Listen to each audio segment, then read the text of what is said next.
جب ملک تقسیم ہوا ہے اس وقت خالی یہ نہیں تھا کہ دو ریاستیں بن جائیں، ایک مسلمانوں کی ہو جائے اور ایک ہندوؤں کی ہو جائے، یہ مسئلہ نہیں تھا، بلکہ اردو بھی وجہ تقسیم مانی گئی کہ ملک کا بٹوارا اردو کی وجہ سے ہوا.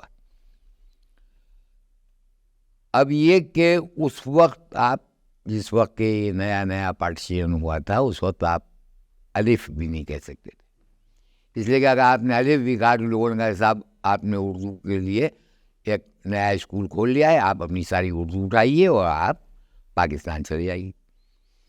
اس وقت اردو کو بچایا کیسا جائے؟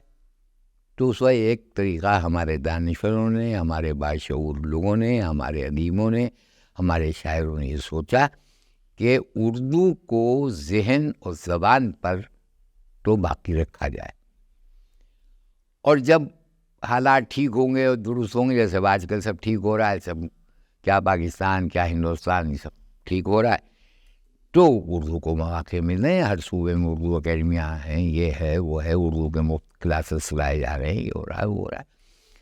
تو اس وقت ہم لوگوں نے یہ طے کر لیا تھا کہ پہلے زبان پر ذہن سے اردو نہ اترنے پائے، الف جو ہے اور اردو کا جو سکھانا ہے، جب حالات درست ہوں گے تو ہم کریں گے. تو ہماری فلموں نے بھی اس میں بڑے رول ادا کیے، اردو کے ڈائلاگ، اردو کے گانے زبان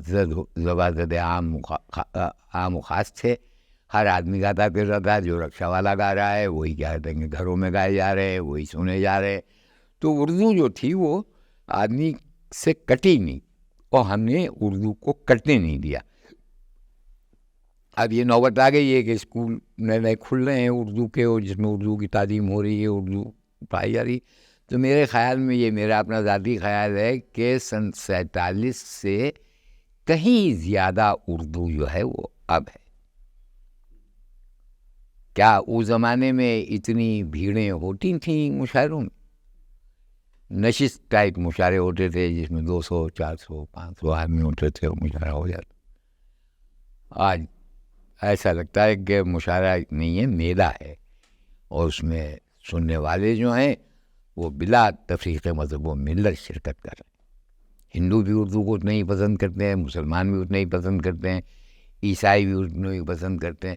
اب یہ جو سیاسی باتیں نکل آتی ہیں کہ اردو جو ہے مسلمانوں کی زبان ہے، تو دو چار آدمی، دو چار دماغ تو ہر معاشرے میں سے ہوتے ہیں.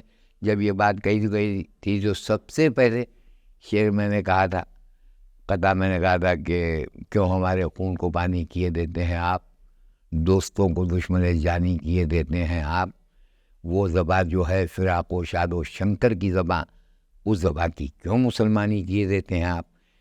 تو اس وقت ہمارے شاعروں میں شاد بھی تھے، ہمارے چکبز بھی تھے، اور اگر اردو کو مذہب کے نام پر تقسیم کر جائے تو اردو کو بہت بڑا خسارہ ہوگا. کیا آپ چکبز جیسے شاعر لا سکتے ہیں؟ کیا آپ فراق گورکھپوری جیسے شاعر آپ کے پاس ہیں؟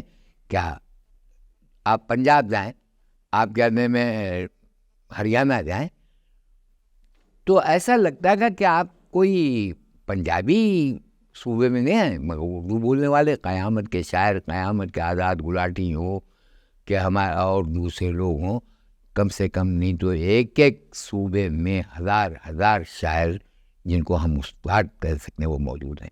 لیکن تلاش ہماری جو ہے وہ جاری نہیں ہے. ہم کو ایک پورا